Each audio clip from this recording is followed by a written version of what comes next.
അല്ല, അരുണെന്താ ഒന്നും മിണ്ടാത്തെ?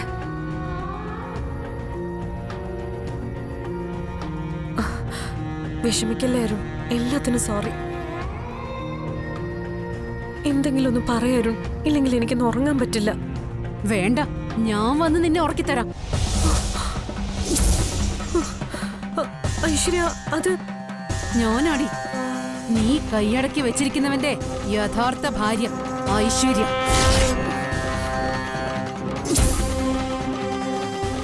പ്രതീക്ഷിച്ചില്ല അല്ലേ? രാത്രി കിന്നാരം പറയാൻ നിന്റെ കാമുകനാ വിളിക്കുന്നേന്ന് കരുതിയല്ലേ?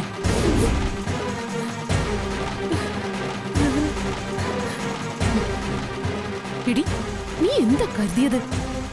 നിന്റെയും അരുണിന്റെയും കപട നാടകം ഞാൻ കണ്ടുപിടിക്കില്ലാന്നല്ലേ?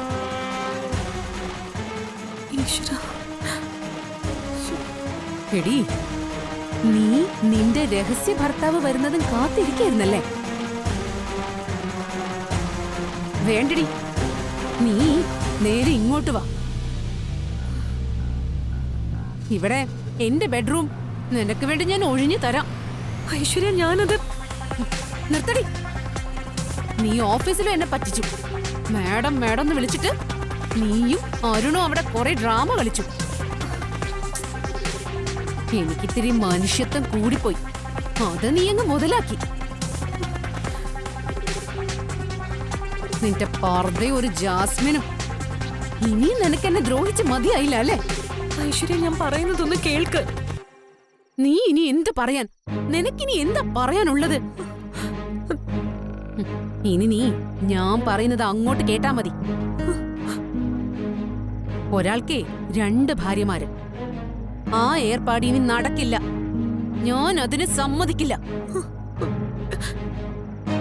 എന്റെ ഭർത്താവിനെ ഇങ്ങനെ കണ്ണും കൈയും കാണിച്ച് വലവീശി പിടിക്കുന്ന നിന്റെ അഭിനയം ഇനി അത് നടക്കില്ല.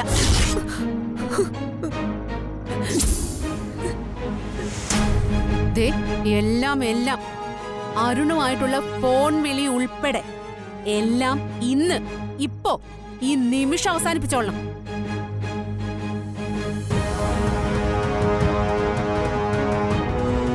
പിന്നെ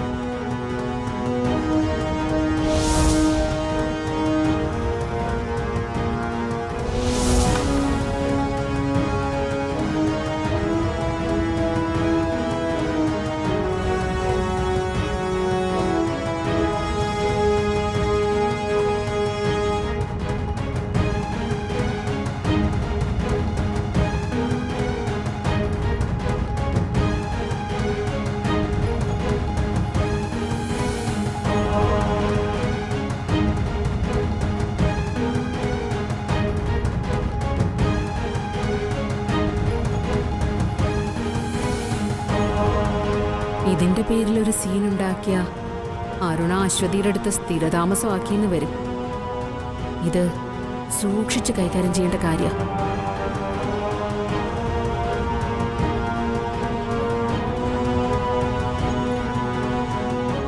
ഇരിക്കുന്നുണ്ടില്ലേ ഒന്നും അറിയാത്തതുപോലെ.